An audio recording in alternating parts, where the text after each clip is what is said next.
are mucus free. We are mucus free. We are mucus free. We are mucus free. We are mucus free. We are mucus free. We are mucus free. We are mucus free. All right, greetings, brothers and sisters. This is Professor Spira, and you are now plugged into the Mucus-free Life Podcast.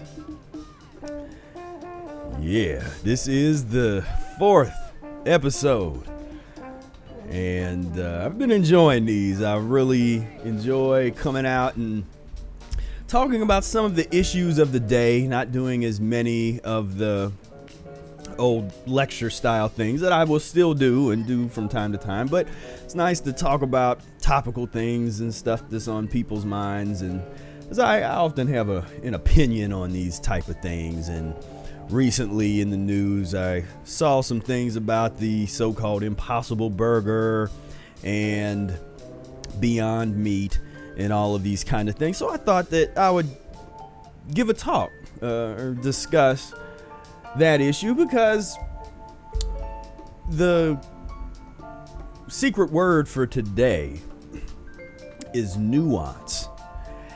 And oftentimes there's very little nuance I see in the way people discuss diet. And of course, we're the ones that bring the transition diet discussion to the table. But when you're not dealing with transition, you know, there's people want to take this black and white approach to diet, and you know, the foodless diets, as I call it. Here's a list of foods that are forbidden. Here's a list of foods that's okay by whoever made the list. And the Mucusless Diet Healing System is not like that at all. It is a system, a systematic approach to transforming your physiology, going from mucus forming foods to predominantly non-mucus forming foods, using things like short-term fasting, colon irrigation, sunbathing, etc., a number of other things that can help us transition and transform our body. But speaking of this idea of nuance, let's look at the etymology. One of my favorite things to do when I was getting into studying in depth all of these different ideas and things. If there's one thing that you could do that would take your self-education to a whole different level, study the origin of words, study the etymology of words, the definition of words. I used to sit down with a dictionary, and I didn't just read straight through the dictionary. I like to do, kind of create your own adventure through the dictionary. So if you take a word, if I was to take this word nuance from 1781, from the French nuance, meaning slight difference or shade of color, from the noor, meaning to shade, from nu, meaning cloud. So and that's already super interesting. So you're used to hearing this word nuance, but now we're getting into this idea of clouds. You know, the origin of this word, this kind of clouds, nuba, Latin nubes, a cloud, mist, vapor, fog, and clouds. So this idea of something that is not black and white, it's gray, it's moving, it's in flux. Definition from Merriam-Webster on nuance, we have a subtle distinction or variation, a subtle quality or sensibility to, awareness of, or ability to express delicate shadings as of meaning, feeling, or value. Sensibility to, awareness of, or ability to express delicate shadings. So why am I saying that that's the secret word? Those of you that, anybody else that's my age that grew up with a little Pee Wee Herman, will know what I'm talking about there. So nuance is the secret word today. You say whatever you hear the word, scream real loud. But nuance, okay. But nuance is like a missing link out here, because transition diet is all about nuance. So I want us to consider, when we start talking about the processed vegan foods and the soy products and that kind of thing, to understand that I bring a nuance to this discussion. And we'll get a little bit into, there's some versions of the Mucusless Diet Healing System that recommended or had this substance called Protos, which was a meat gluten, an early meat alternative kind of thing that would be used not forever, not extended periods of time, not every day, but for somebody coming from a terrible diet to use some of these processed vegetarian or vegan foods as a part of the transition. But you don't eat the things by themselves. You always have a big raw salad, as you'll hear me constantly say, the cooked or stewed vegetables, that kind of thing is going to help this stuff move through. And I did use some of these things. So that's one aspect. It's you don't have to use those tools. And what's happening now, the way they're making them, they're getting worse and worse in terms of the ingredients that are being used and that kind of thing, as we will see. But it's, as I say, nuance. It's not black and white just to say, okay, you're on the Mucusless Diet Healing System, you could never, ever use that type of thing. You could never use some kind of vegan processed meat or something like that. The other side of this dichotomy is the folks that saying that there's nothing wrong with it. It's so much better that even if the stuff is bad, and we know it's not the greatest, it's better than killing the animals, and it's better than it's okay. Let's just get the whole society strung out on the fake meat, slimy, garbagey garbage, and it's we're fighting climate change and blah blah blah blah blah. Everything is so much better. That's an attitude that has no interest in trying to transition, transform, elevate outside of just we're here to help the animals. Now, my argument here that some of the ethical vegans don't really like, but the way I see it is, as long as you have folks that if you dedicate your life, there's some folks that eat that every day. If you're eating the kind of processed stuff every day over time, and you're not doing enemas, you're not practicing Mucusless diet, over time, this stuff, the slime residue of these foods build up in your GI tract, in your system, in your colon. And what happens to a lot of so-called vegetarians, and what is happening to a number of vegans for various reasons, is folks are going back. And when they go back, it's not pretty. It's going all the way back to a worse diet than when they started their adventure into plant-based world. And so my message is one of transition. It's one of understanding and using these tools that we have at our disposal so that we can transform our physiology and take this journey somewhere. We want to be able to sustain and take this. It's not a overnight thing. It's not a quick fix. It's not all you need to do is just eat nothing but fruit for the rest of days. It's not all you need to do is just eat processed vegan junk food no. Nuance. All about the nuance. How do we use these tools to take things to the next level? So I want to talk about, there's two major brands right now. There's kind of the plant-based fake meat wars, and so we have the so-called Impossible Burger on one side, and you are finding these in vegan and vegetarian restaurants. Things like there's a Whopper, I think, that I don't know if it's out everywhere yet, but I'd read that the Burger King has got the Impossible Whopper.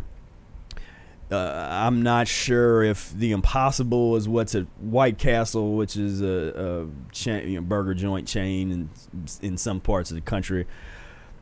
So that's the Impossible Burger. And then what you started to see, I don't know, a year or two ago, maybe in stores, is the Beyond Meat, which instead of using wheat-based or soy-based protein, they are using pea protein. And so that's kind of the thing. Let me go. There's a quick video. This is from a Minneapolis news broadcast, and they kind of get into the details of this. So let's take a look here at this. Are becoming more and more popular. Some Twin Cities restaurants even report being sold out of the Impossible Burger. And since the company Beyond Meat went public last month, its stock price has gone up 600%. So what is in meatless meat? Good question. Heather Brown took people on a taste test. So what do you think? I actually really liked it. We asked people to compare My Burger's Impossible Burger to beef. It tastes very similar to the normal burger. I think it's pretty comparable. It's not beef. It's not beef. Wait, really? Are you serious? No, I'm serious. There are two big players in this meatless space: Impossible, which is mostly in restaurants. It tastes a lot like meat. And Beyond Meat, which is more in grocery stores. What is in Beyond Meat?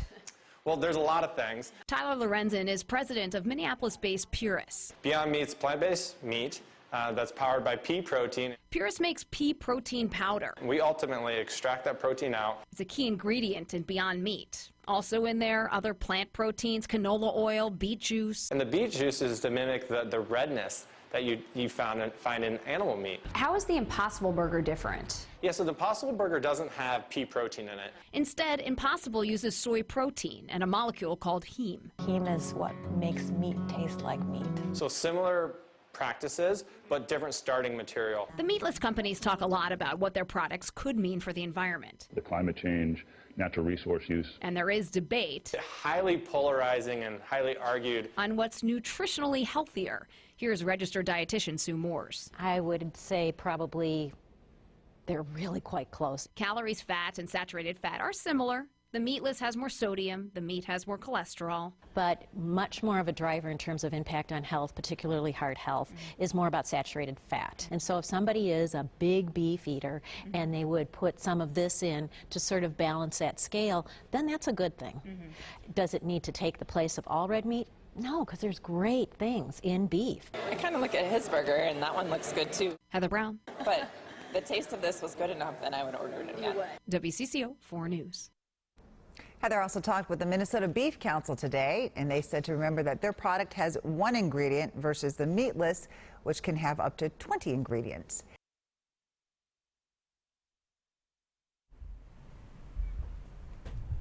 All right, wait, I have a special message here. Somebody's calling in. Let's see what they have to say. It's a trap! It's going to be back in court tomorrow for the judge. Oh, did we miss that? I'm sorry, say that. It's a trap! Okay. So, all right, so that's just to give a little context of what's going on with that. So, years ago, I predicted that in the future, we would have fast food joints, McDonald's and Burger King and all these type of places would start to sell plant-based, alternative, whatever you want to call it, the fake meat stuff. And back when I first was saying it, people were just, because it seemed like something that was so far away. So I'm talking like 2003, 2004, real early on in the practicing the Mucusless diet. I predicted that one day in the future, a lot of things that's going to be part of a worldwide transition, and it's going to be an incredibly slow transition, even though it's actually a little faster than I had anticipated. I can tell you what's probably going to happen, but I have trouble with the timing.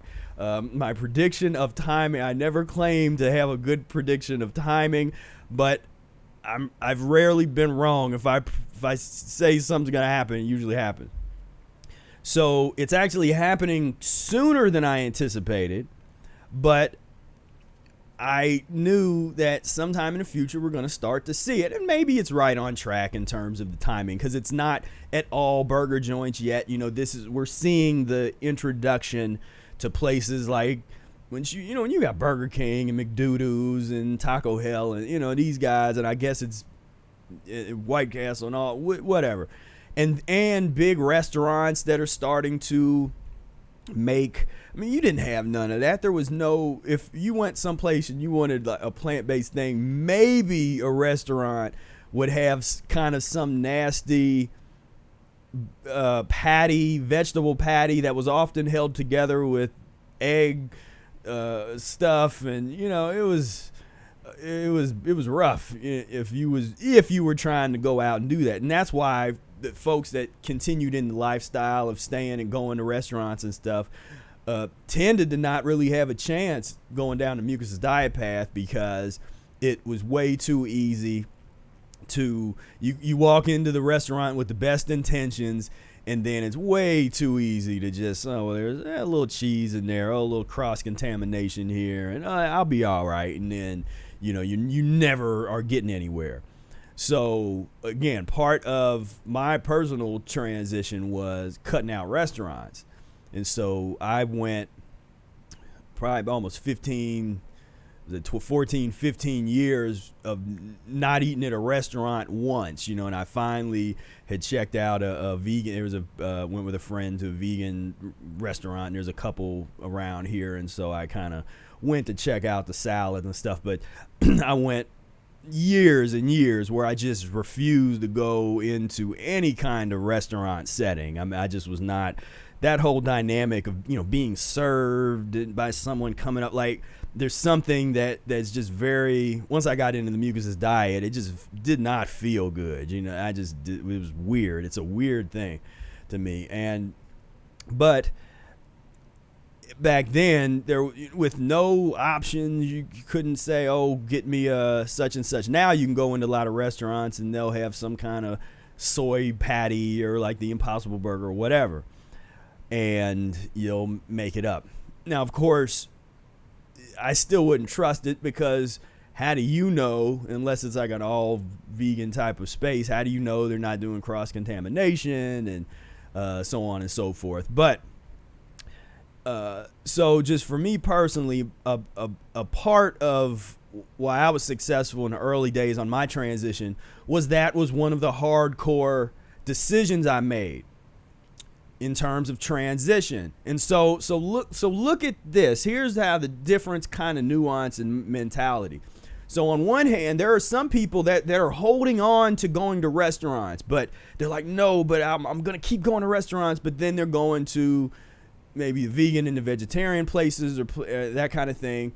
And it's making it hard for them to transition, because you go to those places and all of a sudden there's access to all this stuff. And it's hard to just stay with something super simple. You're like, yeah, let me try that. Well, that looks interesting. Let me that kind of thing.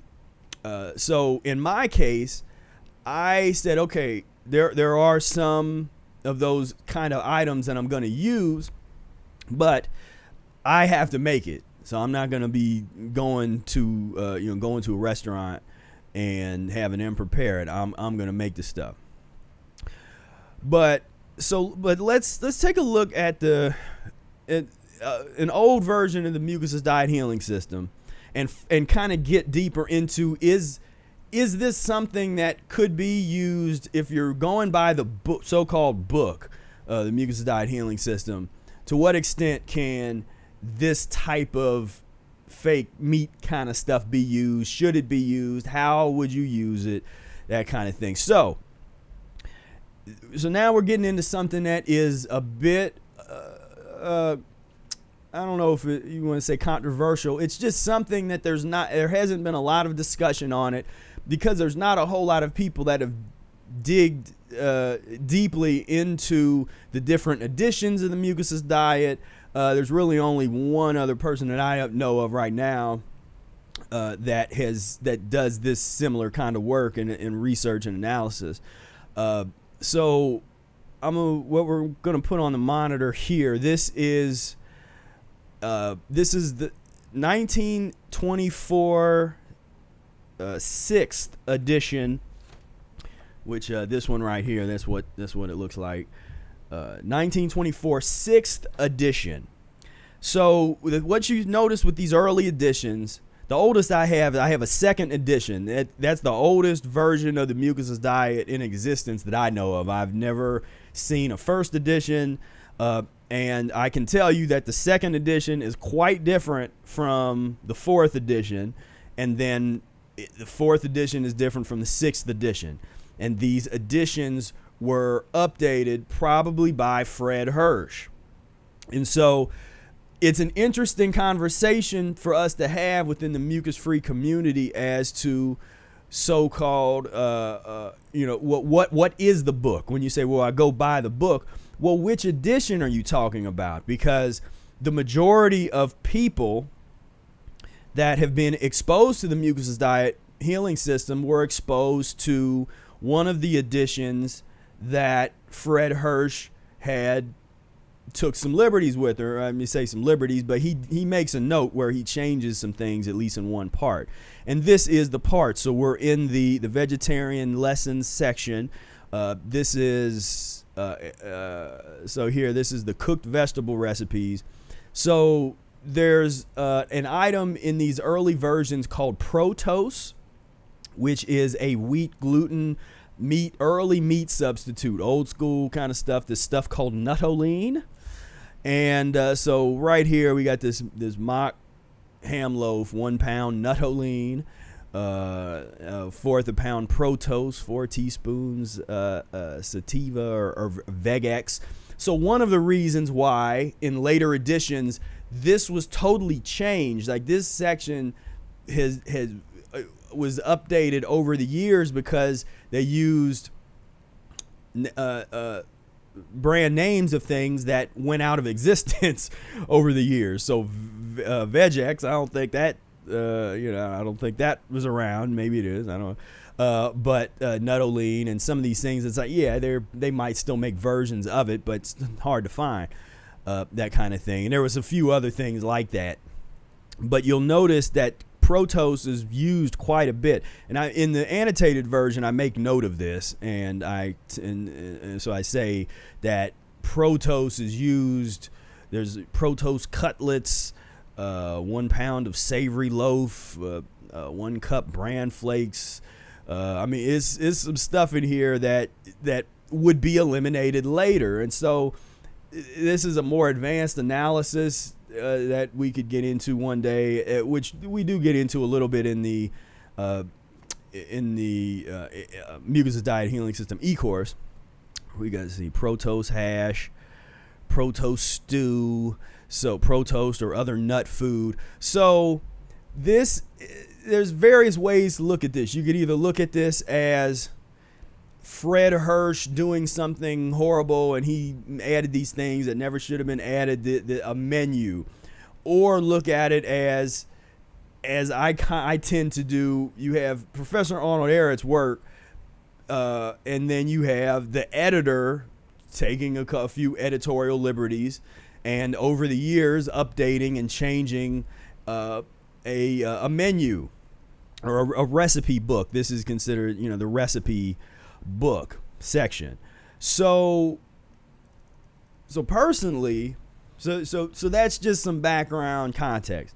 When I started practicing the Mucusless diet, and I was hanging out with Brother Air, and he had told me that he did for his family that was early on in their transition, he would let them use a little bit of some of the fake meat, soy product kind of stuff, but he cautioned and said that's not something that you want to mess with too deeply or for too long. Is for within the context of transition, you can use this stuff a little bit, but it's easy to get strung out on it if you're not careful. So for me, if I was craving something really bad, so I'm craving, my technique with that really, I didn't want to try and use the fake meat when I craved meat. So I actually didn't really use the fake meat until I had gotten over my addiction to actual meat. Now think about that. Now that was the decision that I made in terms of the art of my transition, where that made sense. I don't want to try and psych myself out and convince myself that I'm eating real meat when it's this fake whatever stuff. Instead, I'm just going to look at this stuff as its own food, its own stuff, its own little entity. And so by the time I really started experimenting with the soy based stuff and all that kind of stuff, I had already really was kind of off of meat. Wasn't having a lot of those meat cravings and things. While we're on it, I'm going to read a little excerpt from my book Spira Speaks. And so now we're moving into, this is my journey, the way that I use these things, which is I use within the context of the transition diet. And so let's take a look here. So there's a section, Mucus Lean Menus for Terrible Cravings. And I'm having a talk about here. This was when Samantha was going through some really crazy cravings as early on in the transition and stuff that she's just craving all this stuff. And so I say, sounds like you're really you're ready to hear more about the nitty gritty of the transition. Let's see here. Let me go a little closer, see if you can see it. I'll give you a few of the combinations that help me along with approaches I've observed others use. I do not strongly recommend or suggest avoiding these. Just tuck the ideas away for what I refer to as the crackhead days, when you are in the supermarket craving insane stuff. If you don't crave or need any of these things and can go straight into a raw mucusless program, then go for it. However, I've yet to see anyone not pass through some version of this transition period and sustain a long-term mucus-free lifestyle. To get through this period, I had to adopt a survivalist, quote, by any means necessary kind of attitude. Nothing was going to prevent me from practicing the mucusless diet at its highest level possible. I drew my strongest inspiration from John Coltrane and endeavored to practice the diet on the level he practiced music. I mention this only to convey the challenge of this path. Let me get down here. He said, okay, now for the nasty. You are familiar with the cleaner menus, the combination salad, fruits, raw and steamed starchless vegetables, etc., which are the mainstays. Then I go through some of my early transition menus. I won't read all this. I think I mentioned that when I was really getting off of meat, I was using Raisin Bran. I ate a lot of Raisin Bran with soy milk, and I don't. And see that what's useful about these case studies is not to do exactly what I did, but to get a first of all a realistic perspective of what this can actually look like for real, not the sanitized version that most people are going to share with you of what they're doing or what they say that they did or whatever, but the real, like, okay, this is transition. Because that thing, I ate that stuff maybe for no longer than 2 years. Within the first year, I pretty much was off of that type of that because I couldn't take it anymore in my stomach, but that kind of cereal stuff. But it was a tool that really helped me out. The baked banana surprise, all that kind of stuff. Let's see, transitioning off of fast food. Probably talk about, well, that was the the Taco Bell vegetarian days, in the early, within those first, and my first year of the transition. I'd say the whole year. It was really that first 6 months, but that spring, I started diet in the fall, and then I went crazy that following spring. For like a month, I was just eating all kinds of vegetarian stuff, and I'd go to Taco Bell and I'd get like 3 of the bean burritos with no cheese and have them put extra lettuce in it. And then I think I had these sun chips or something, and I'd get that, and I'd go to a park, and I'd eat this stuff, and I feel so terrible afterward. But and so I'm not telling anybody else to do this. I've worked with a ton of people that have never had to do that, but they weren't me, and where I was coming from is bad. The amount of food that I used to eat. It wasn't that I just ate less than optimal choices. I ate tons of food, and so my transition had to deal with that accordingly. So I needed something that was going to be like, kind of heavy on me and have massive amounts of something, and so that was one of the things that helped. The beans was big. Okay, so I'm gonna just go through these just while we're here. So the Nature Burger, I got real into this Nature Burger. This fantastic brand, Nature Burger. It's hard to find now. You can order it online, that kind of thing. But I would get into these Nature Burgers. So I think Brother Airhead, he had first talked about, he had let me know about that. He's like, well, members of his family are using this stuff, and he kind of just, cause he already knew where the cravings were going. Like, he had been there, so he could tell me.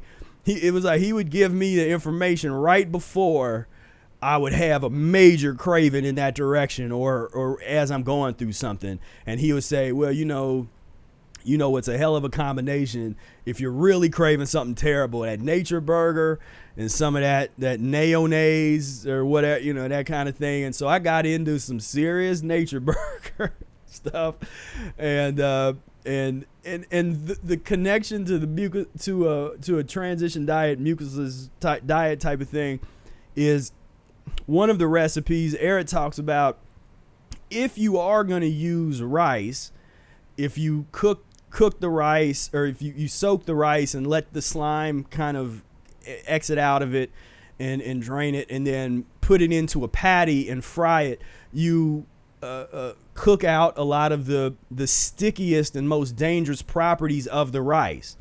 And so essentially Nature Burger is sort of a rice / wheat glutinous type of thing. So and again, so I'm not recommending this. You could, if you're into, you can make your own versions of this if you're there. See, I wasn't nowhere near that to be able to make my own. I just wouldn't have done that, back when I was into the diet. So I'm being realistic and real about where I was at and what was happening. So I wasn't going to get a cookbook and go get it's like, okay, make a Nature Burger at home and put all the and have a food I didn't have a food processor, all that, so for me, this was something that really helped me out when it was time, when I was having some crazy cravings and was ready to, just my stomach was ready to go on back. And this was a way for me to, say, no, I'm not going back. Let's deal with this.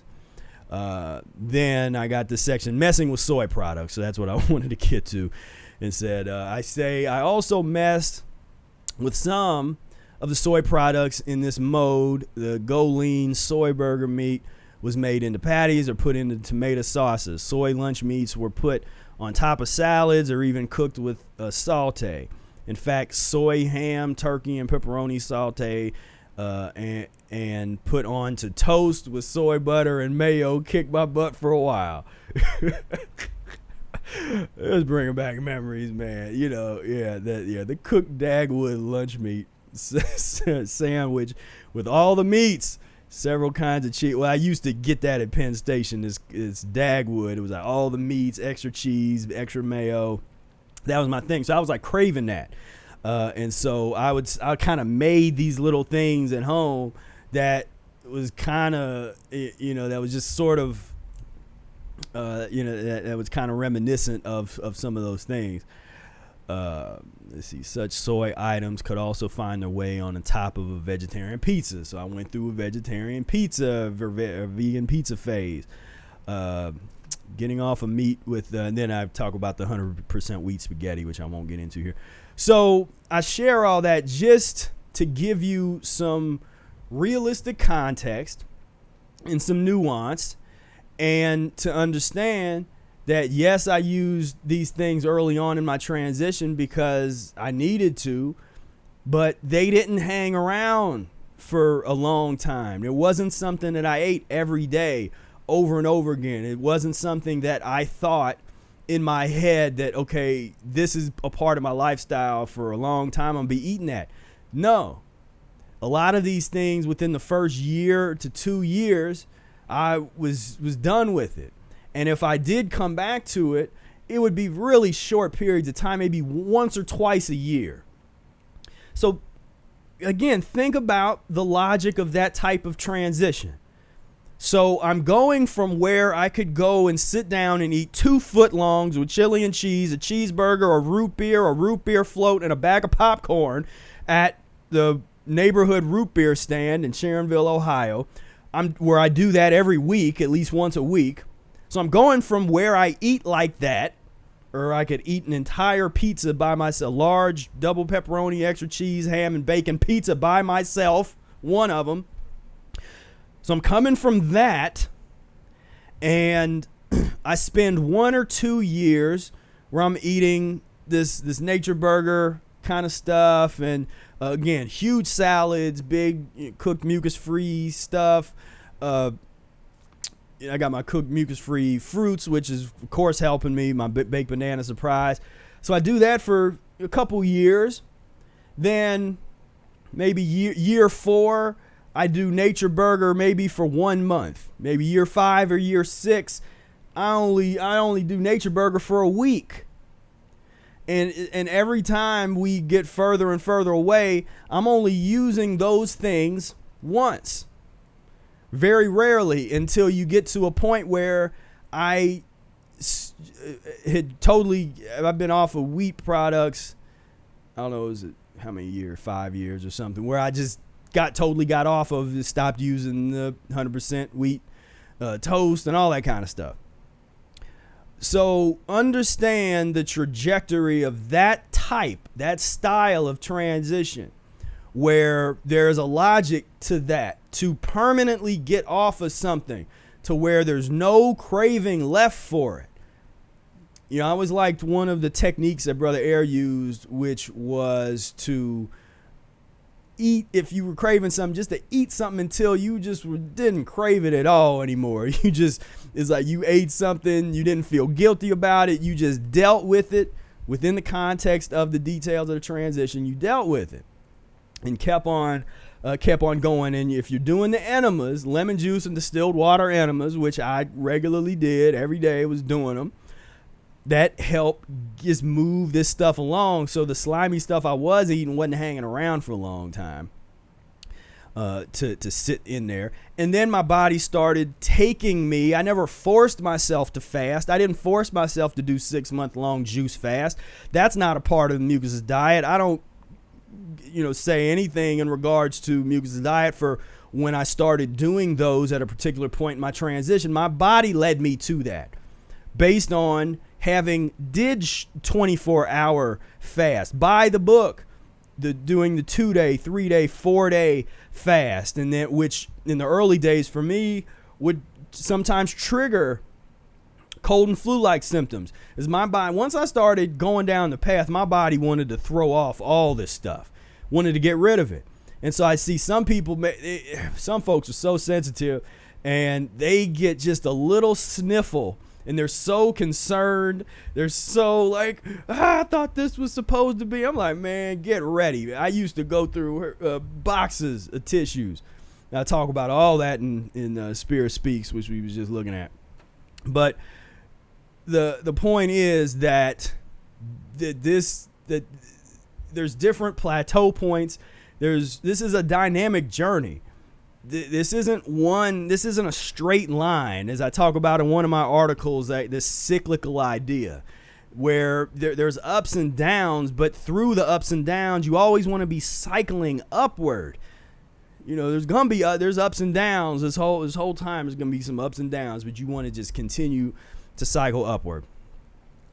So with all of that, when we talk about this, the Impossible Burgers and the I use the Go Lean, we got the Beyond Meat, all this kind of stuff. I recommend a mindset to not be comfortable. When you're eating that kind of stuff, understand, first put it into context with the transition and make sure it's eliminating.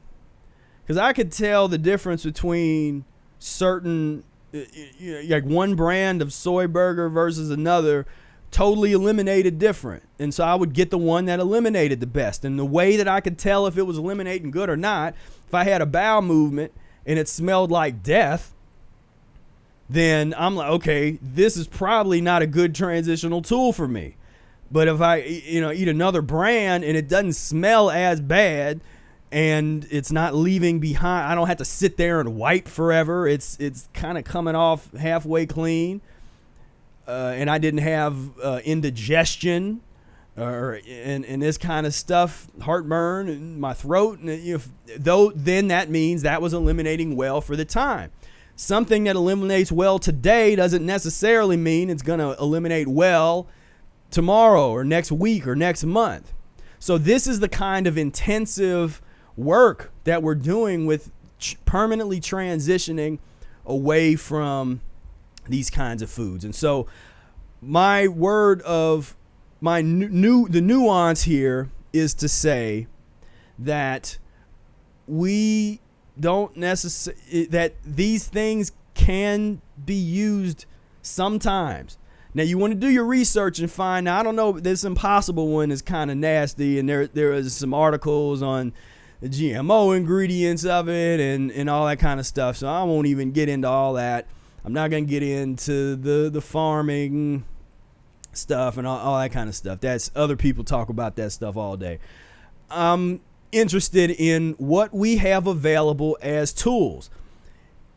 If you are more advanced or you are already into, maybe you've studied raw foodism or you don't even have to, and you don't have any kind of cravings for this kind of stuff, then you don't need to use these tools.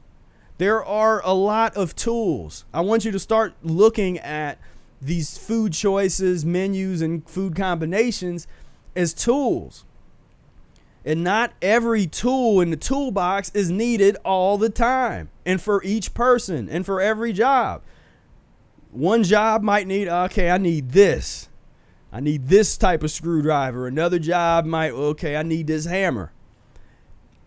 Being educated on the transition diet and the Mucusless Diet Healing System is being educated about the tools that you have at your disposal that you can use for your transition when needed, and the study of understanding what is available to you, and the self-research that you do on your own body to figure out what eliminates well, what doesn't eliminate well. All of these things are part of the transition. By any means necessary, transitioning to the next level.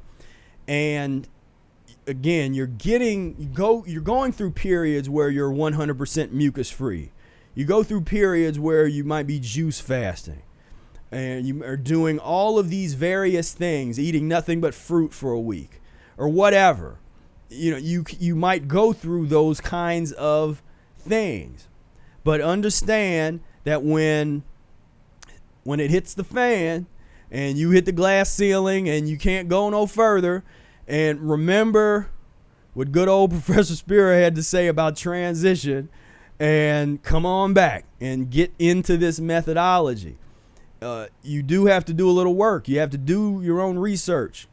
because we're not going to just tell you what you need to eat. You got to look into these different tools that we're talking about.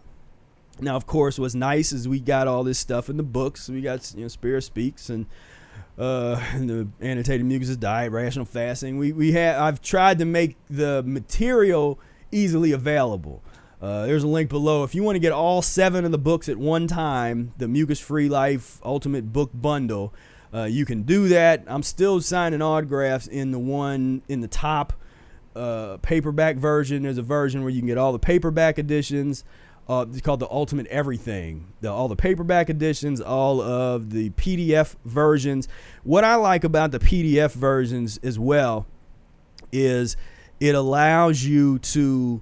So it's of course you want it's great to have the book in your hand, but that's why I like that Ultimate Everything package, because you get both, the best of both worlds. So it's good to hold it in your hand, but it's also nice to be able to sometimes just whiz around on an electronic document, or if you're doing research, somebody is talking about, okay, well, let's look up soy is not in this is rational fasting, but if we're looking at hair and you do a search for, that is not where I need to. First I need to hit Control F, then the find comes down. And if I'm looking for a topic, so it's okay, hair, and so you could whiz through these documents to find what you need. So I like having the PDF at your disposal as a tool, having the paperback versions at your disposal as a tool, and there you go with it's. It's to me, a lot of this is about tools, getting the information that you need and using the information as a tool. This is all about finding the right tools for you, the right transition. And so let's see here. Didn't mean to do that. So okay. So that's kind of all that's mostly what I got to say about the whole Impossible Burger, Beyond Meat, all that kind of stuff. I'm not a fan of the mentality that a lot of the so-called vegans and vegetarians and those folks are kind of getting bamboozled. They're getting wrong, because anytime when the same people that make that are producing and making regular burgers, now they're in the industry, they started to see, okay, wow, this vegan thing isn't going to go away anytime soon. A lot of people are plant-based, whatever term you want to use, it's not going away anytime soon. We need to capitalize on that. We're not going to make a whole lot of money selling apples and oranges, grapes and plums. So let's create some very addictive, fake stuff that we can sell these folks and get them. And one of the reasons, it's funny when in that video we watched a little earlier, and the woman, of course, she's like, you still get your meat, but this can supplement the meat. Okay, so that's where you get off into bizarro world right there. That as soon as the nutritionists or the doctors start talking, it's just like it just sounds like just nails on a chalkboard. I mean, just just like, man, that what she said was just so stupid. But in terms of just the using these things within the context of a transition, again, you do your research, try to find the cleanest that you can find, that has the least amount of crazy things in it. And always observe the elimination and use it only if you need it. But like I said, I kind of put all that stuff in here as far in terms of my personal, because some stuff I forget. That was one of the reasons I wanted to write it all down, was the practical transitional stuff that I personally went through on the journey. Because there's nobody that practices Mucusless diet that's just, there's no such thing as like perfect. It is about the journey. It's about the transition. And so that is what is going on. So let's see what's going on. So let's check out the folks down here in the chat. And what are you guys up to over here? Let's see if there's any questions for me, or I say hi to everybody. What's going on, Levi? What's going on? Momo Soulful, yeah. What's up, Doug? Greetings, Doug. Greetings, Cloud Spirals. And Thunderbird says, never understood the concept of trying to make vegetarian food taste like meat products. Yeah, that's like I said, I really avoided getting too deep into that stuff until I really didn't have a huge taste for that. See, the difference, I would have a craving for the heaviness, but not for that taste of that meat. I noticed that the kind of stuff I was really craving was the salt. It was like all of the condiments that you would put on the meat. It was the salt and the seasonings and the mayonnaise kind of stuff and all the vinegary condiments. That would be the stuff I would really start craving, and so I just observed that. And Eric talks about the condiments. He says, look, let's put this stuff into context and be reasonable. It's way better if you're going to have something bad and you are craving some mustard or ketchup or mayonnaise or something like that. It's way better to use that than it is to eat the whatever it was that you thought you were craving. Have a big chunk of meat or something like that. But yeah, it's a strange thing. But that is, that's the world we live in. Bizarro world. See, Classic Man says, what about eating too much fish because of the type of mercury that they consume? Well, I'm not into eating fish at all. I'm not into using fish as a transitional tool on any level. So if you're looking for things that are hardcore about my approach or something, then, to me, that's not hardcore. But for me, fish is out immediately. No transition with fish. And for me, just my recommendation, fish should be immediately eliminated from the diet. But that's my opinion. And that was also, it was pretty clear in the Mucusless Diet Healing System from Eric's perspective.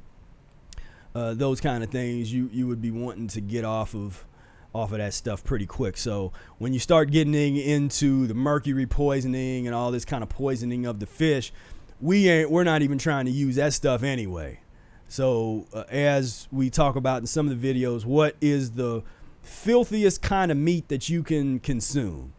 Fish is the nastiest stuff that you could put in your body, in that food realm, as far as I'm concerned, because as Brother Air says, now you're eating something that is swimming around and existing in the same stuff that it defecates in and and eliminates and you get it as soon as people go fishing and you get it, and it's all, and you're wiggling around. As soon as it comes out the water, it already doesn't smell good.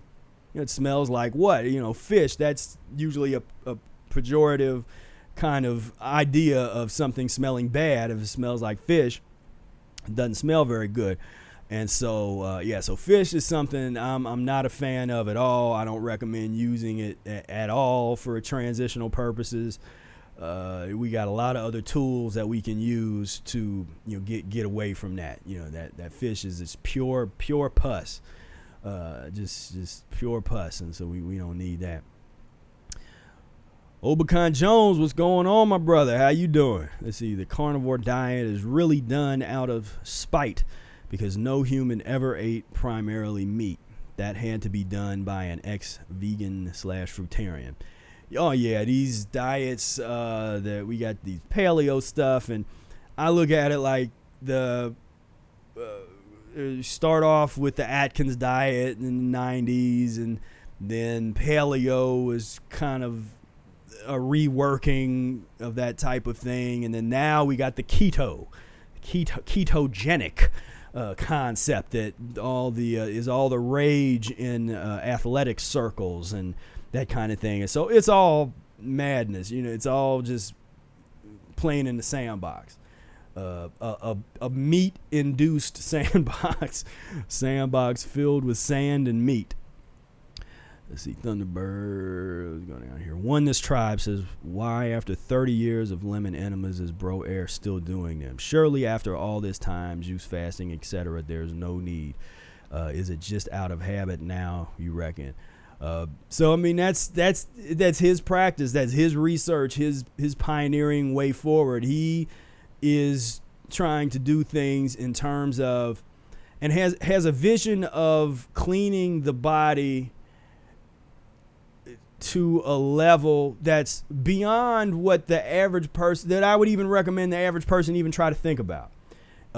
He really wants to get into this next level kind of thing, and it's hard to get into this discussion without immediately going really deep, because I avoid talking about stuff that often gets misconstrued in terms of living on air and these kind of discussions. He is a pioneer that, for me, I just listen to what I just listen, observe, and take note of what he's doing, what he's trying to do, trying to accomplish. It's clear, as we try to make clear, that we are not, once you get past the basics of the Mucusless Diet Healing System book, now you are a pioneer. You are, it's like when you learn how to ride a bike and you got the training wheels on, you take the training wheels off. Now you start teaching yourself tricks and things that you do to it be a lot more advanced. So the stuff he's doing is just on such a level, it's hard to talk about when you got folks that are still dealing with, like I said, the Impossible Burger and all this kind of stuff. The things that Brother Air is trying to do is very remarkable. But and he's seeing that he's got waste coming out, and that is just a perspective that he's developed, that he's watching this stuff still come out, where he's doing fast. I mean, at any given time, he really only eats solid food, if anything, 2 or 3 months out of the year, and the rest of the time is juicing or dry fasting. He's been doing more and more long-term dry fasting periods, and for the animals just keep moving that stuff out. There's the old chicken embryo example that it's in it might be in Rational Fasting. It's in one of the books, but they did an experiment years and years ago, chicken embryos, and they kept these embryos alive for many years. I think it was, and what they did was they just took the waste out of it. As long as every day they would eliminate the cellular waste. The cells produced waste, and they would remove that waste.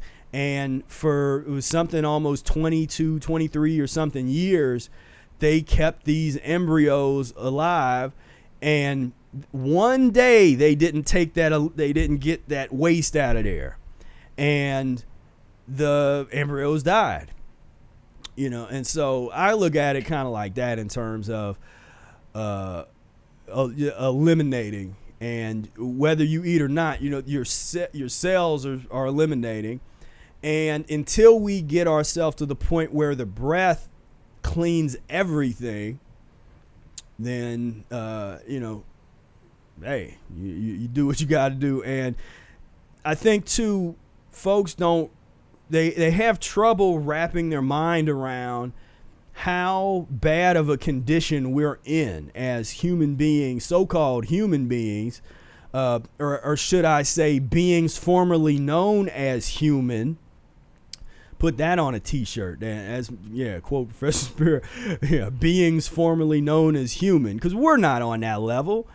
And we have generations upon generations upon generations of transitioning, physiological transformation and transmutation to get back into what we would consider would be sort of a normal state of existence, which we're so far away from, it can only be a philosophical notion at this point.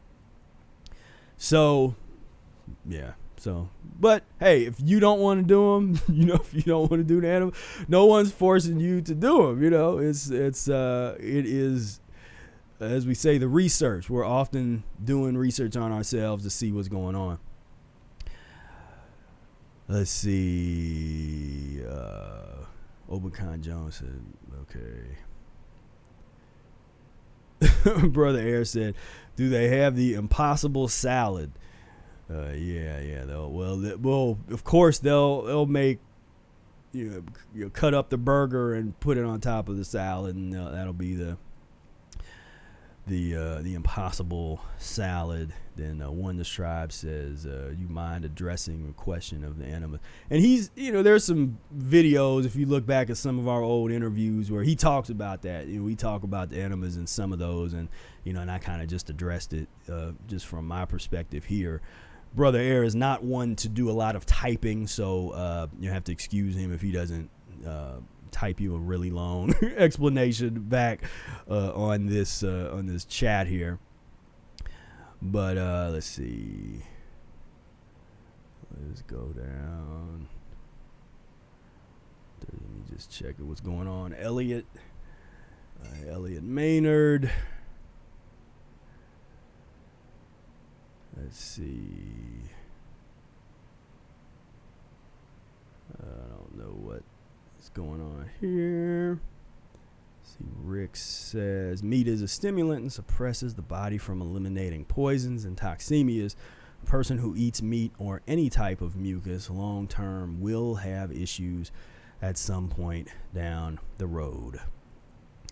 Yeah, so just some discussion going on. So that's good. I'm just kind of scanning through, seeing if there's some questions. I see Levi's asking about glandulars and that kind of thing. So that's a big topic. I think I might table that one for a moment here. But yeah, I'm aware of Dr. Morris's methods there, and some of that stuff is in flux, and because when you get into that, now you're talking about really, really deep, chronic conditions. And so I tend to try to stay in the transition level, and in terms of the public things, now I'll talk a little bit more about that sometimes in the private settings and on one-on-one settings if that's something that needs to be discussed. But yeah, but I might address that in the future if that comes back around again.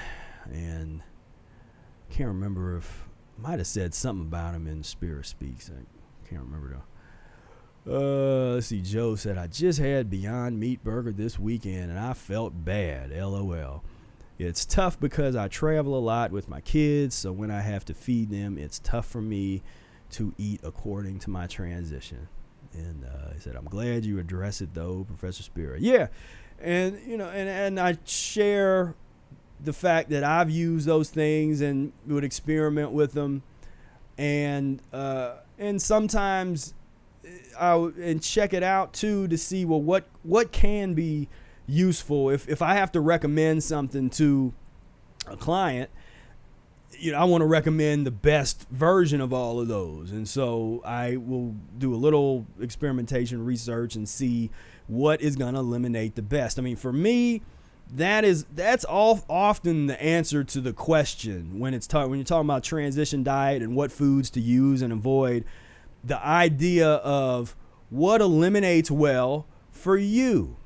And the way that you study that is, and this is just where you get intense into your own practice of what you're doing with the transition. You have to eat this stuff. And again, if you're using the proper methodology, you get your big raw salad, you get all those kind of things. You eat the stuff, and you will be able to tell if it's digesting or not. And sometimes maybe you need more salad stuff. Maybe you need to eat less of something or more of something else. And that's the art of the transition, and being able to really understand about these type of things. And so again, using this stuff as a tool. And so I am going to we're going to take a quick break, listen to a little bit of music, and then we're going to come back and talk about natural hair. And it's just kind of a topic. It's just kind of been on my mind. I don't see enough people that really talk about natural hair and these kind of things. And it's a big part of Eret's philosophy and in discussion in rational fasting. There's a little bit of it that held over into the Mucusless Diet Healing System. But and I've talked about the hair and things on a couple of videos before, but I wanted to address that again because we're really trying to, when we say get in tune with nature, and then there's a lot of people talk about the antennas, that why would we cut something off that we use, that can be useful. So we'll get into that in a moment. What I'm gonna do now is I want to play a song that is so this is something. There's a group, a musical group I'm a part of called CHBG, the Chicken Hawk Bird Getters, and we do a lot of stuff where I play trombone, but I also, in this particular cut, this was something we did years ago, around maybe 2010. Went in the studio, and I'm playing the keyboard part and the trombone part on this particular cut, so we layered it and everything. So this is CHBG, and I bring this up because we will be playing a week from this weekend at ComFest in Columbus, Ohio. CHBG on that Saturday. We play, I think it's around 7:00 on the jazz stage. We perform. That's been a tradition for many years now. We play ComFest. And then Brother Air and I also will be unveiling our duo, Professor Spira and Brother Air Fire Music Project at ComFest as well. And we play on Saturday. I think it's 4:20. I'll post up about that on Facebook sometime this week. But if you are in the Columbus area, you want to come and hang and check us out, we would love to see you. But here is a little CHBG. This song is called Don't Trip the Funk.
Now, I don't mean to gross you out, but what if I told you that you are eating foods that create nasty slime in the body? Certain foods that you eat on a daily basis can actually cause the slime to accumulate and make it harder for your cells to breathe.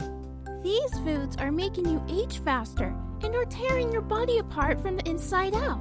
These wrong foods are leaving behind residues of nasty waste that are slowly but surely shortening your lifespan, lowering your quality of life, and destroying your vitality.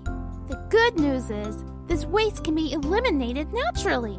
Discover the simplest and most powerful natural lifestyle secret that has improved the lives of thousands. Introducing Professor Arnold Ehret's Mucusless Diet Healing System, annotated, revised, and edited by Professor Spira. You will learn how to naturally get rid of that annoying stuffy nose, soothe your terrible cough, melt away unwanted body fat, prevent dangerous health issues, and heal yourself of painful illnesses. If you care about your health, this is the most important book you will ever read. Visit www.mucus-free-life.com/revise-mucusless-diet to get your copy right now while supplies last.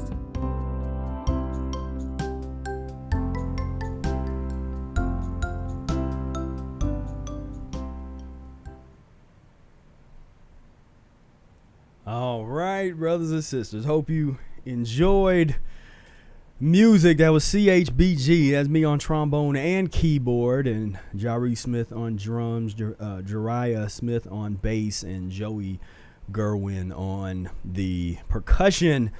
And we're a fun group of guys. And like I said, also we got Brother Air and myself doing a duet on the ComFest in Columbus, Ohio. Coming up a week from this Saturday. So if you are in town or you want to come in town, come on down. We are going to have a lot of fun. Real quick, I want to give a status update on our fundraiser here. First of all, I want to profusely thank all of the folks that have donated to our GoFundMe campaign for the Professor Arnold Ehret Day celebration, which is going to be July 27th and 28th, the Whetstone Park of Roses Shelter House.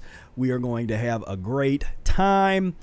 The Fundraiser's only going to be up probably a couple more days. My goal is to release the tickets tomorrow, as I promised I'd get it at the end of this week. I wasn't able to do it for today, but tomorrow I want to try to get those tickets out there. If you're signed up for the early bird, you will get that message tomorrow at some point. I'll commit to getting that to you tomorrow. Then I will probably let everybody else know about it on Saturday. At least give the folks if signed up for the early bird a day head start to go on ahead and get those tickets, because there's a limited number of the early bird tickets. But I will mention, if I scroll way on down here to the donation levels, this is your chance. The only ones I'm going to talk about is the consultation levels. At $100, you get a 15-minute call with me and Brother Air. $200, 60-minute Mucusless Diet consultation with me or Brother Air, whoever you choose. $250, all of the above, plus I'll create a 4-week personalized menu plan for you. And at $300, all of the above, plus free enrollment in the Mucusless Diet Healing System e-course. And then at the $350 level, you have 2 different options, and one of those options is to have all of the above plus 3 additional weekly consultations with me, plus email support, which is basically like my old monthly consultation package. I haven't offered consultations in a year. I basically took a year off of doing consultations because I needed to.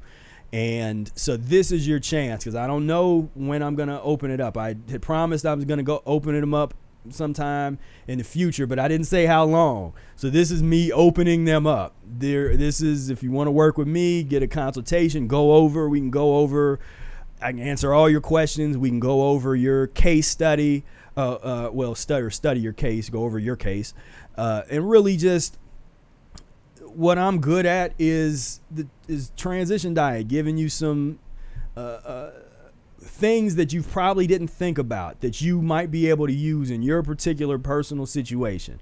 And I do work with folks that have some pretty intensive illnesses, and that's a little different. My approach with working with that kind of thing is a little different. But either way, hey, this is your opportunity to. There's not a lot of us out here that really specialize in Professor Arnold Ehret's Mucusless Diet Healing System transitional methodology. There's a lot of folks that study other things that are coming from different detox backgrounds and went through different people's courses and stuff. But I don't know of really anybody else that will be able to help you with a transitional methodology, the transitional menus I put together, all that kind of stuff.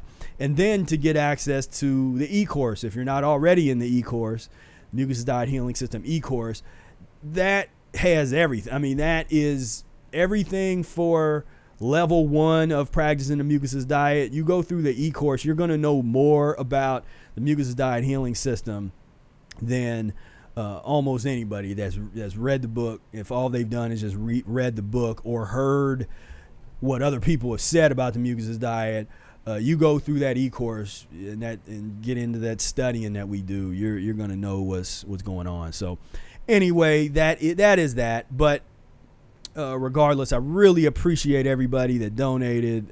So I'm so thankful.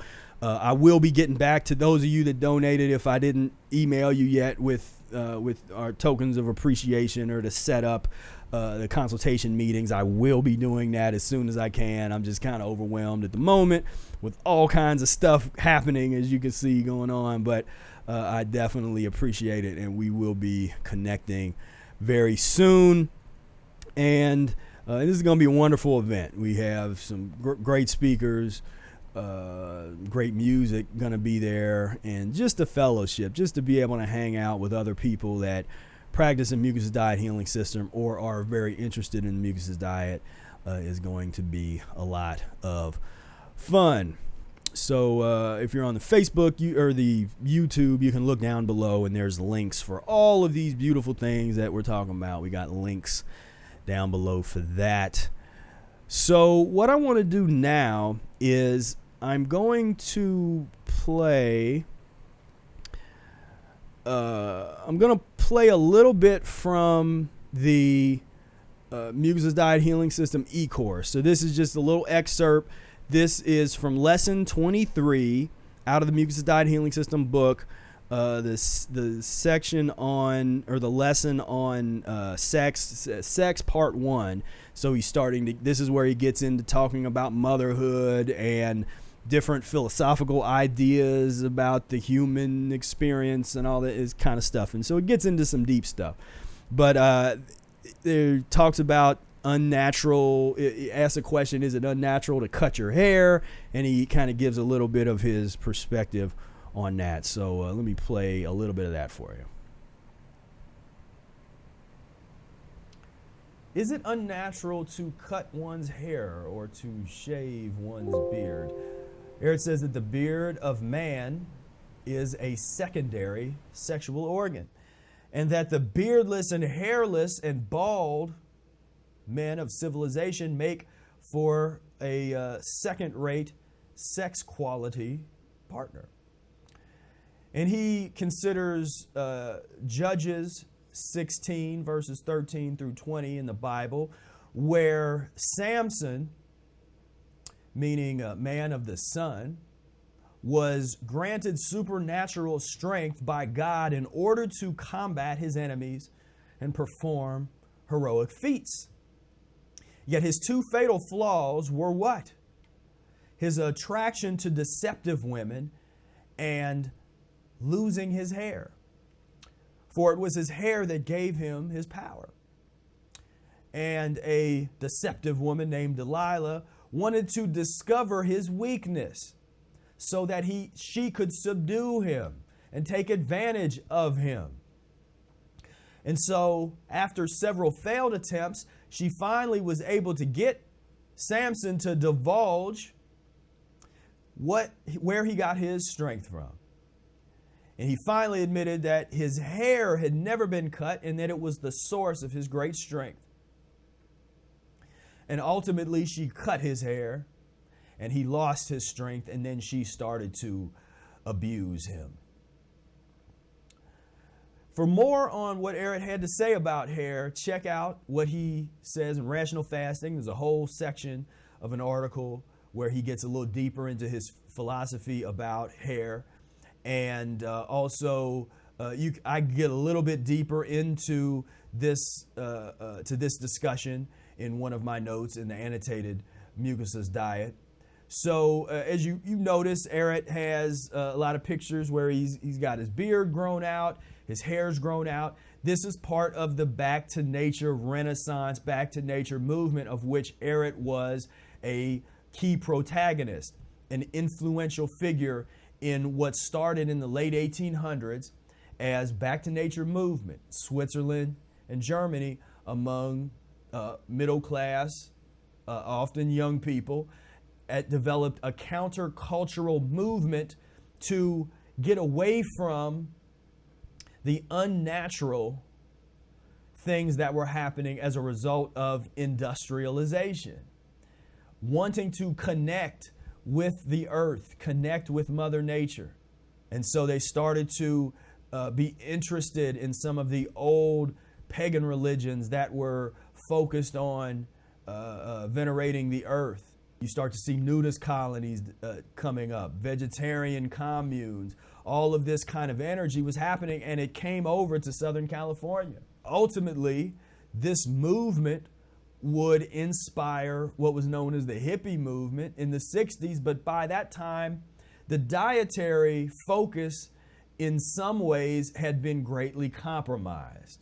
So for more on this Back to Nature movement and getting a little bit deeper into this, when we talk about the regeneration of humans, we start with ourselves, but then we got to come together as a community and as a family. And you start to have people that are cleaning themselves up and having children and building a community together, and eventually a nation, and eventually a group of people that will be able to really create the new humanity, the new clean humans that are just, and we say clean, but it basically just being how we're supposed to be in nature. And these are topics that we will continue to talk about for the remainder of this of these lessons, where we get a little deeper into the philosophical dynamics and things that Eric discussed. Eric says that love is the greatest power, and it is, if natural, the highest invisible food from the infinite for soul and body. All right, so that was an excerpt from the Mucusless Diet Healing System e-course, and that sets up this idea that, Eric gets into some depth in rational fasting. I want to continue this discussion and bring up a little bit of what Eric says here in rational fasting. So let me bring this up real quick. And Eric says, he says, hair decapitation. Humans who are not only intellectual but also an aesthetic product of nature, the crown of creation, are being robbed of the splendid crown of their heads, the hair. They could be called the living skulls, these beardless, colorless, and expressionless heads of today. Just imagine the most beautiful woman with a pate. Where is the man or woman that would not turn away with horror or fashion a sport of today hewn in marble? In addition to that, the mustache, shaped geometrically and angular or trimmed off entirely, then the modern clothing, which distinguishes itself from that of all the centuries by the greatest insipidity. And this we find beautiful, reasons for which the present day man gets his beard removed and his hair cut down to a minimum length. The lack of beauty and therewith the unaesthetic appearance of hair and beard has become so general that in course of today the need of shaving and use of clippers have come as a matter of course. And our time of equalization and all it is preferred, and rightfully so, to cut off these odor and, so to speak, revelation organs of inner humans, instead of furnishing by ugly, disheveled, uneven, and hereditary morbid hair a living proof for the descendants theory. And he goes on, continues discussing this, and essentially lays out, makes a connection between the human drive to want to change change their appearance and natural hair. He makes the connection to humans getting sicker, and culture thereby cultivating this kind of making things comfortable for a sick society. And so everything is opposite. That's why we use this term bizarro world. Everything is the exact opposite. So in bizarro world, when somebody sees somebody with a beard or maybe some natural hair, there is this idea of uncleanliness. When in actuality, for hair to do this, when people ask me, what did I do? What I do with my hair? I didn't do anything. My hair naturally dreads. And when I started letting my hair say go natural, honestly, I wasn't really. I didn't think too much about it. It was an urge that I felt as I went down the Mucusless diet path. And so, yes, I'd read the books and all that kind of stuff, but I hadn't absorbed all of that yet, really, what I just read to you. I hadn't really wrapped my mind around that yet.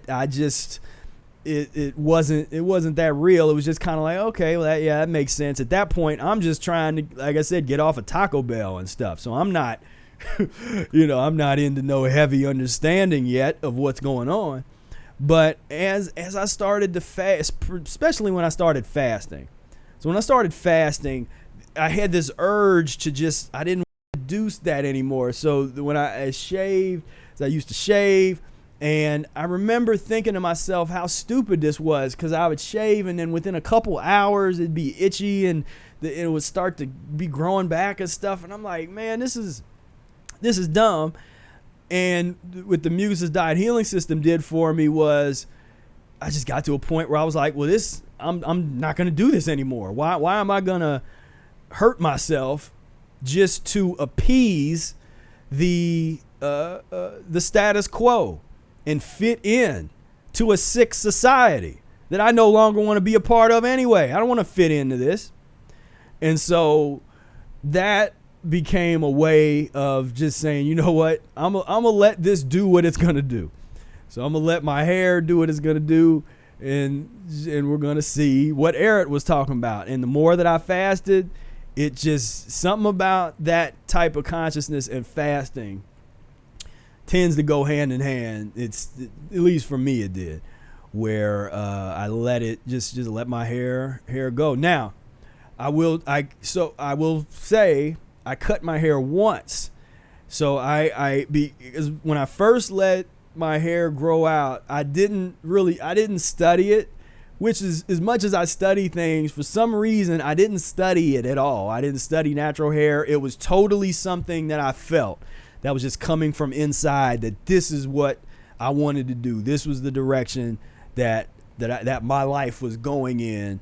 And this is what felt right. This is what was natural.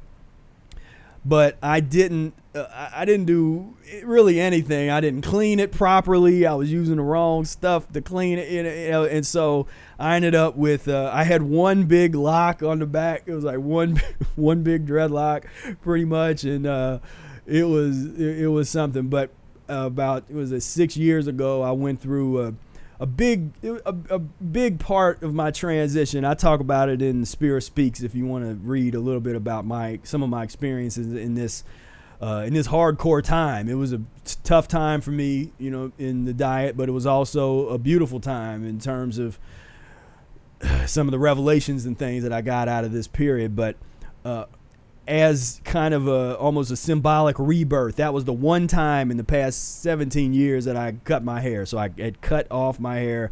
And so if you go and see some of the earliest videos or not earliest, but videos from like around 2012 or 13 or something, you'll notice that you might catch one of those where I don't really have my locks, because I'd cut it off. And so since then, this has been growing as it is now. And so there's a whole lot that we could get into talking about this. The Samson thing, that's really interesting. That in the Bible there's argument to be made there for natural living. This idea of the power, like this is these antennas, this power.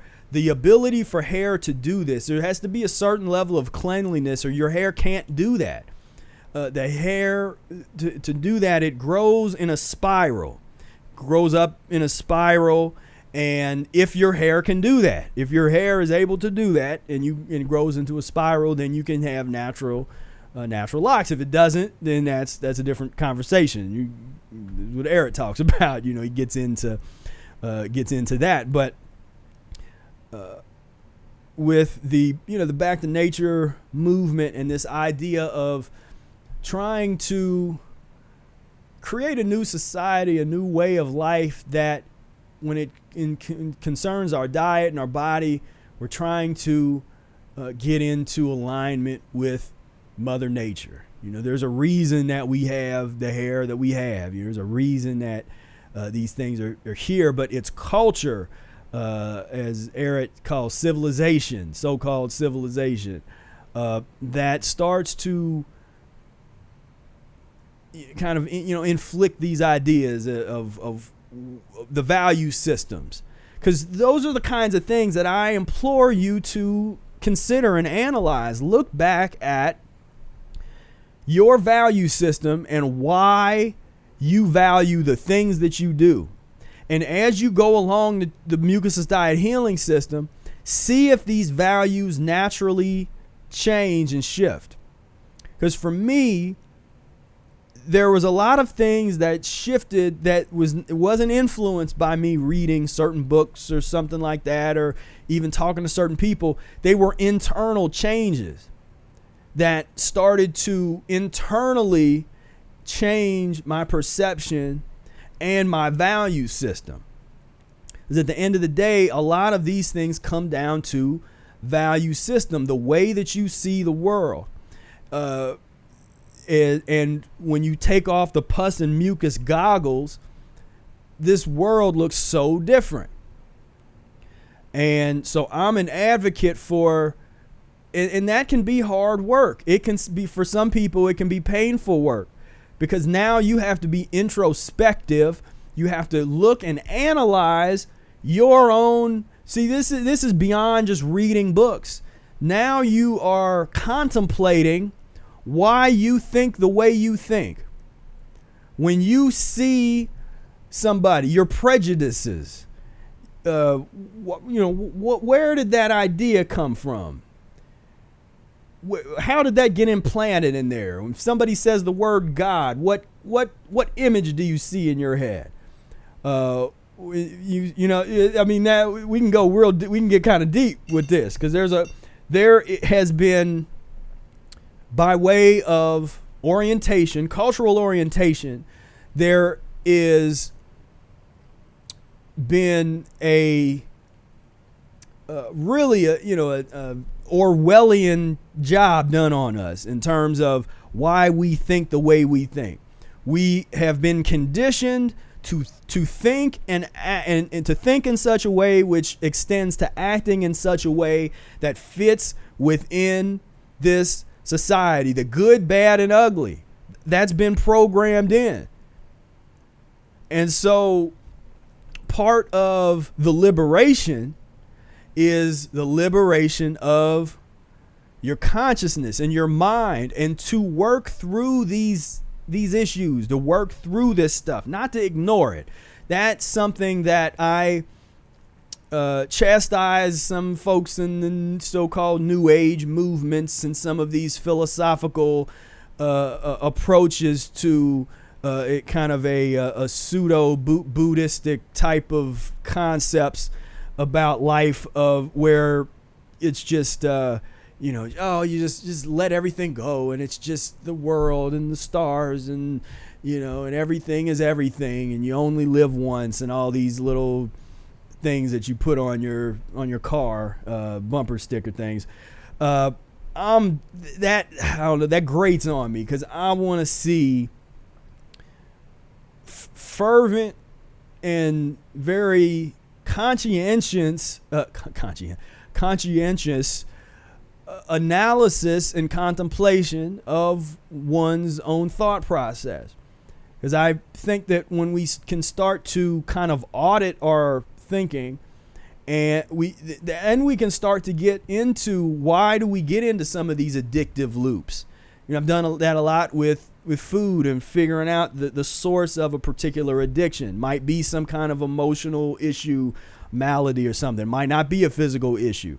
And I talk in other places about my practice of Sedona method and all that kind of stuff, so I won't get into that now. But the point is that I'm a revolutionary. Brother Air, we revolutionary, and we come out of that energy and that perspective of, we look around and say, this society, this situation that we find ourselves in is unacceptable. It's unacceptable. And so, and I can't live with myself and try to delude myself into thinking that this thing out here is okay, that this is just how it is, that humans will be humans. We're a warring people living on a warring planet, and that's how it is. I do not accept that. We are an addicted people. We are people who have lost their reason because we have become too detached from nature. So what can we do to get back in line. And at the same time, because see, the thing is, and the reason that if you're practicing the Mucusless diet, whether you like it or not, you're going to have to be a revolutionary, because to really do this, some aspects of your life are going to be diametrically opposed to everything that's going on outside, or maybe things that's happening in your own home. And that's where the strength and the courage to go down this path. Again, when I come on these videos, I never lie to you and say that this is an easy thing to do, that this is a easy peasy. You never hear me say that. I'll say this is a challenging commitment, a challenging path. And when you take it on, you are doing some of the most revolutionary work that's happening on the planet. So some people, they think in order to be a revolutionary, you have to, be marching with thousands of people, and we're going to overturn the government. We're doing this and all this kind of stuff. What they don't understand at this point, as me and Brother Air know, some of them, we try to share this perspective, and it doesn't always go well with those folks, but go over well with them. This is doing what they tell you oftentimes in elementary school. They'll say, do what you want to do, and you can be what you want to be, and do be what you want in the world, or live the way that you would want to see others live, and be that type. But when you really do it and it goes against the grain, then here comes the criticisms. Here comes those that want to protect the status quo. Now you're a threat, and it's uncomfortable for them, being around you, because it's uncomfortable for filthiness to be around cleanliness oftentimes, or just even in thought process, just that intention can really irritate and bother other people that are resisting that don't want none of that. They are totally satisfied and happy with the way things are. That yes, stuff is not, around the world isn't great, but I'm safe, I'm good, I'm whatever. But then they have a stroke or a heart attack, and that connection between living what's being consumed, the way they live, and their illness is not there. That connection is not made. And so for me, the natural hair, all that kind of stuff, again, that it comes from inside. Because I originally didn't plan on growing my hair out. When I started the Mucusless diet, that wasn't something I was thinking about. That I wasn't like, okay, I'm going to grow my hair out and I'm going to be, it's like, no, as I got deeper and deeper into the transition, that just became a call. It's like a calling. Like I was listening to the universe, and the universe saying, what are you doing? Like the last time that I really had shaved, it's like, well, man, what you doing, man? What you doing? And so, it's interesting, over the past several years, there's a couple times, every once in a while, I'll never shave, like all the way shave. I'll sometimes trim a little bit, but my beard doesn't really get that big. This is my beard here, so some folks, their beard keeps growing, mine kind of stays right there. And this is a personal decision. Everybody's gonna have different opinion. Everybody does different stuff in regards to this, and so this is just my opinion and my perspective, and just to say, let's look at it and look at what Eric had to say about it, and understand that, and I see that as folks get serious about the diet, and I'll notice that sometimes, not with everybody, of course, but a number of people will, in different ways, they're doing things to try to live a more natural life, and so they do, change their just little stuff. You start changing the soap that you use, or you get rid of the deodorant, and you figure something else out. I use lemon juice air baths under my armpits to get the bacteria, the odor causing bacteria that's there. But but this is just all part of the path. These things happened over time. I didn't start off, even with changing soap in the early days of practicing the diet. I was around, there was a couple guys that were kind of into natural products. And they were like, man, you need to, start, just try natural soap once, just to not the old nasty stuff. And I started using natural soap, and I was like, man, that does feel a lot better. My skin is totally different on it. And so it was just something that, just logically unfolded. Nothing was forced when it comes to that kind of thing. And so that's that. And I just encourage people to be open. I mean, that's really what it is just be open to you might not get the same call I got. And that's fine. Because I'm not saying that anybody has to do any of that. I'm just taking a look what Eric had to say, telling you what I do and why I do it. And so that is, it is what it is, as they say. It is what it is. Let's see here, what's going on in the chat. Let's see. Desi Bay asked about sea vegetables, which I'm over the past 4 or 5 years, I've gotten into sea vegetables. I like dulse, kelp, that kind of thing. I do like it. And that the main what's the brand's name? It starts with Maine. I forget the rest of the name, but that brand is I like it. Especially if people are having trouble getting off of salt, and they're using a lot of salt, then I tell them, man, put some dulse on there, and that will really help with that salt addiction. But yeah.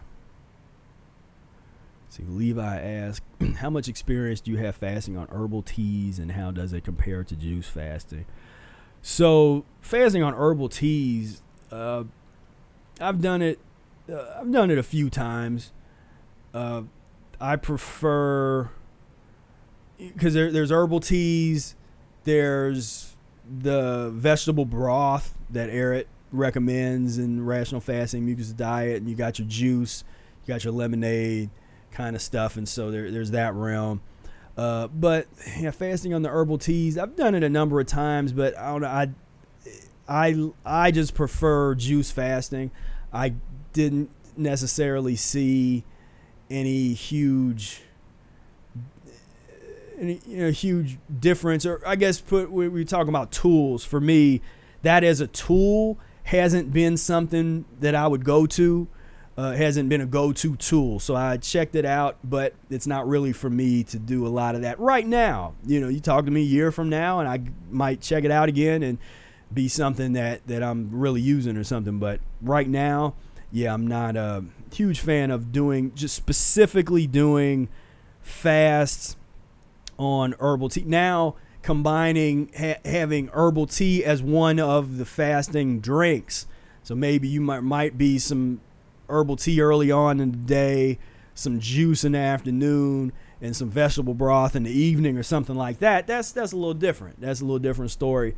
But just doing that by itself, just nothing but the herbal tea, not a huge fan of that. And let's see here. Let's see. Greetings from Canada.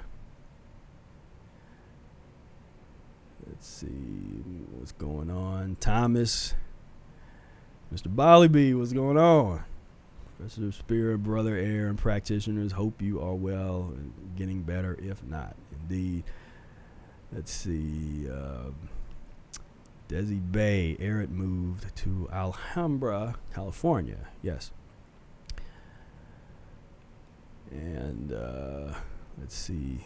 Levi said, what did Eric think about ejaculation / tantra? So he didn't talk about tantra in terms of ejaculation. He's looking at the control and the loss of control. Sort of, it's kind of this idea of control as well as when there is this need to constantly go at it like that. There's a connection between that and a certain level of constipation. And it would make sense if you're real constipated or you're eating in a way that's taking you down this negative rabbit hole, that you're gonna have some uncontrollable passions. You're gonna have some things that's gonna want to eliminate. So that would take a while to. I could maybe in another video I'll get a little deeper into that, and we'll go bring those texts up and kind of look at where Era does talk a little bit about the seed, the preservation of the seed, as Era I think put it. And so he was in theory, and again, these is like in theory and philosophy, that was the idea of the preservation of the seed, and but more so that control. That's where we would want to be. But in practice, we don't know what he did, and and everybody does different practices. I don't recommend any particular thing when it comes to that, because that's something that you got to figure out for yourself. Brother Air did 10 I guess about 10 years where he was celibate. I did about 10 years being celibate myself. So, but I don't talk about that or recommend that or anything. Like I could care less what folks do with their private time and their private life, whatever. Transition, that my message, transition diet. I'm gonna stick to that, and I'm gonna kind of get out of those weeds because it gets real emotional real quick for a lot of people when you start getting into some of that stuff. And so what I find is that dealing with the transition is going to help you move through various stages to get to a point of control. See, my personal thing is probably control. The ability to, if you want to do something, you can do what you want to do, where you don't have any dysfunction, but you have control. And so that's it's an interesting topic. We can get a little deeper into that at some point. And RC says, yes, natural hair. We don't have to change ourselves to fit in, just to make others comfortable. Indeed. And let's see. Here's Rick saying the quote from Eric. I think the fact is that we are all, the love vibrations. We are all, with very few exceptions, the cause of stimulants instead of love vibrations exclusively. Procreation is the most holy and divine act, and charged with the act that man is charged with. And so that's. It's a heavy responsibility, super deep. I mean, that's a topic that I could do a whole episode on that, and the idea of wanting to have children that have children that have children that are themselves a part of the transition. That is the transition of humanity. See, transition happens on all different kinds of levels. And so there's the transition of your personal diet, but you're also transitioning the society and the culture. If you have a child, and that child has a child, and that has, and so on and so forth, that is a transition of humanity, where you are transitioning not only your own blood, but your bloodline. And the transition of the bloodline is a serious transition. And that's essentially, Eric gets into his thoughts on that in those sex lessons of which we're talking about. But it's deep, and it's a powerful thing to understand, and to understand we can't do it all by ourselves, and we're not going to get it all done in this so-called life or whatever.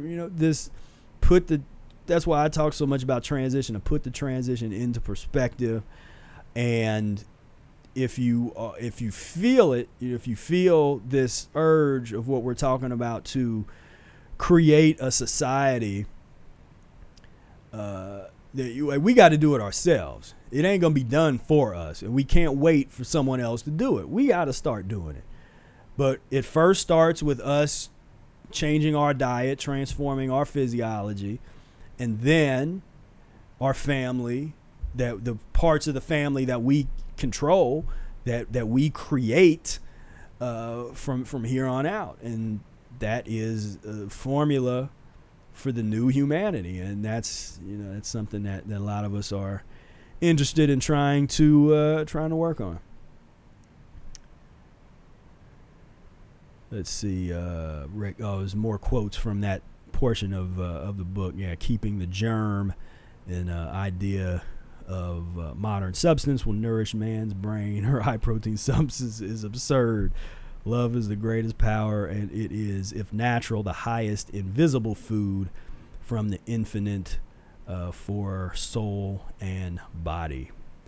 Indeed. So, yeah. So there's some deep stuff there. So I think we're gonna start wrapping this episode up.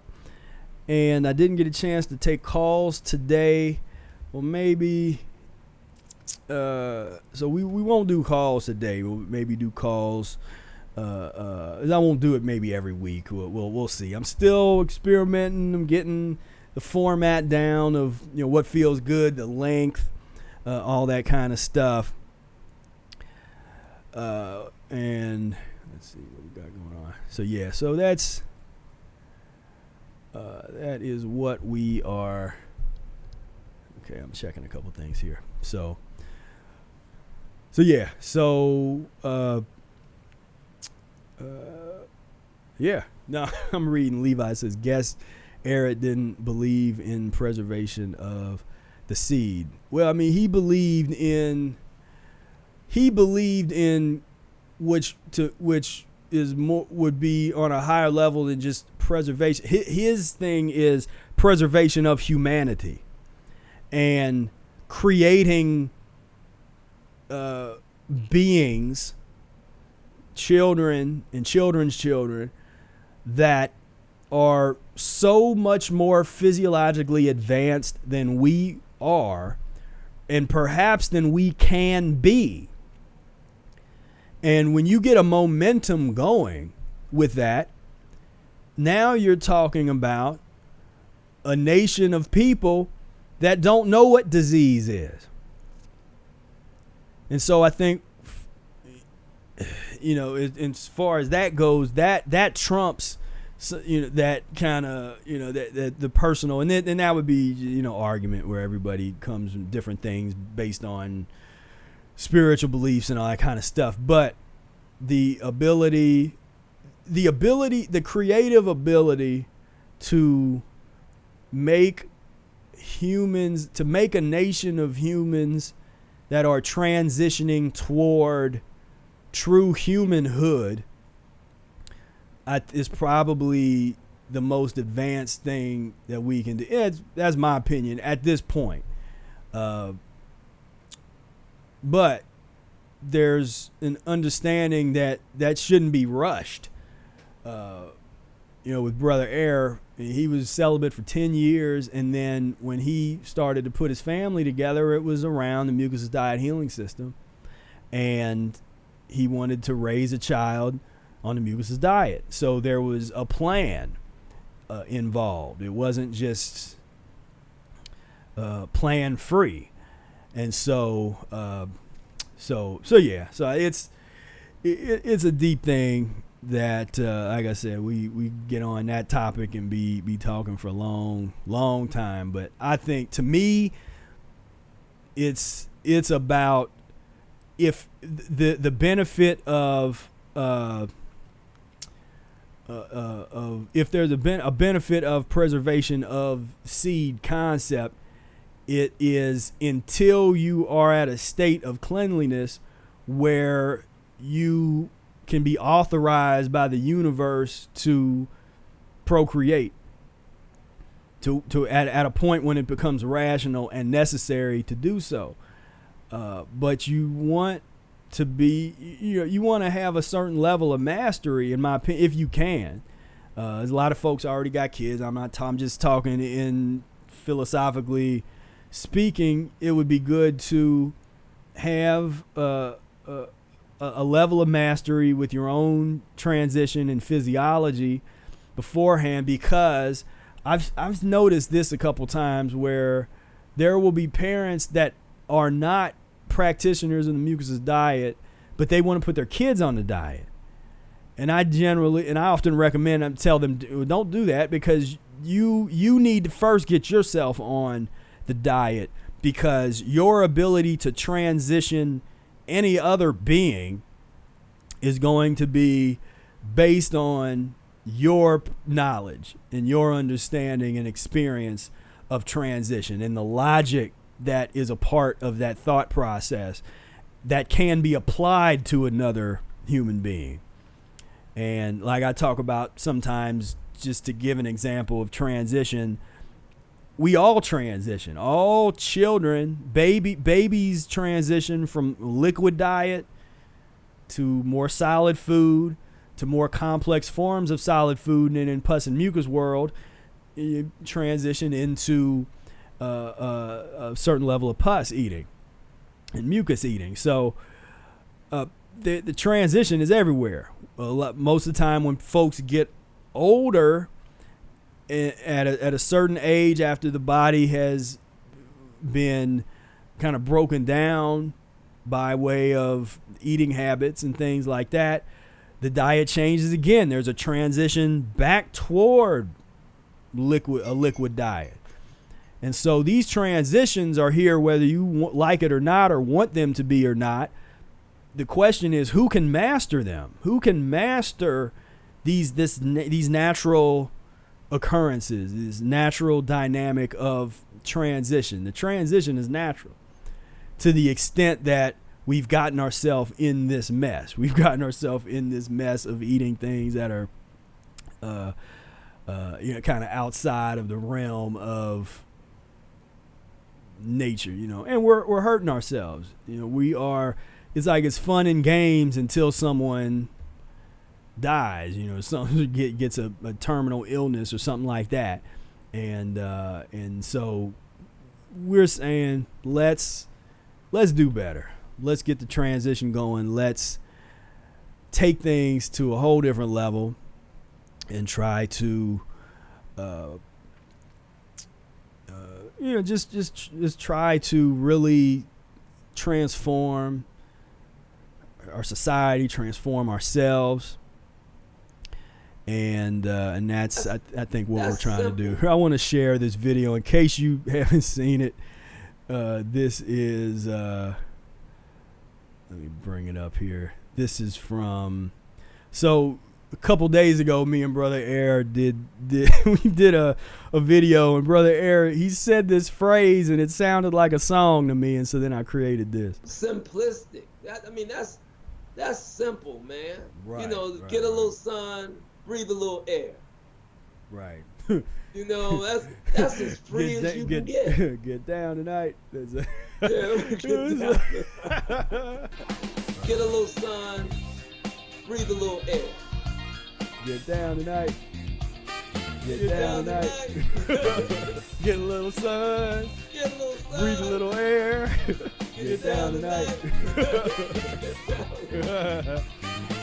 It doesn't get no better than that. Right. So I just wanted to share that with you because I thought that was funny, and yeah, that was pretty fun. And let's see, Rick says, thank you for your time, Professor Spira. I've been really enjoying these podcasts while making juices and salads. Well, I appreciate you for tuning in, and I appreciate all of you for tuning in. These have been a lot of fun to make, and I want to keep going with them. So again, you can check the link down below and see things happening, like I said, the last couple of days for the fundraiser. If you want to get a consultation, shoot us a donation at the proper level, and you can get a little one-on-one session going on. The tickets for the Arid Day celebration will go on sale starting tomorrow and then going into the weekend. The early bird pricing of the tickets, so you're going to want to jump on that immediately. And also, and be sure you have all the books. We got seven books now that you can get. We got the Ultimate Bundle. There's a link down below for that. If you just want to be on the mailing list and make sure that you get our notifications and newsletters and all that kind of stuff, you can also sign up for that down below. So this has been a wonderful pleasure, as always, plugging in with you. And we can really change this world, man. I truly believe that. We really can change it for the better. People say that all the time, we're going to change the world. But permanent transformation starts with you and being able to control what you put into your body. So again, I thank you so much for tuning in. And until next time, peace, love, and breath. We are mucus free.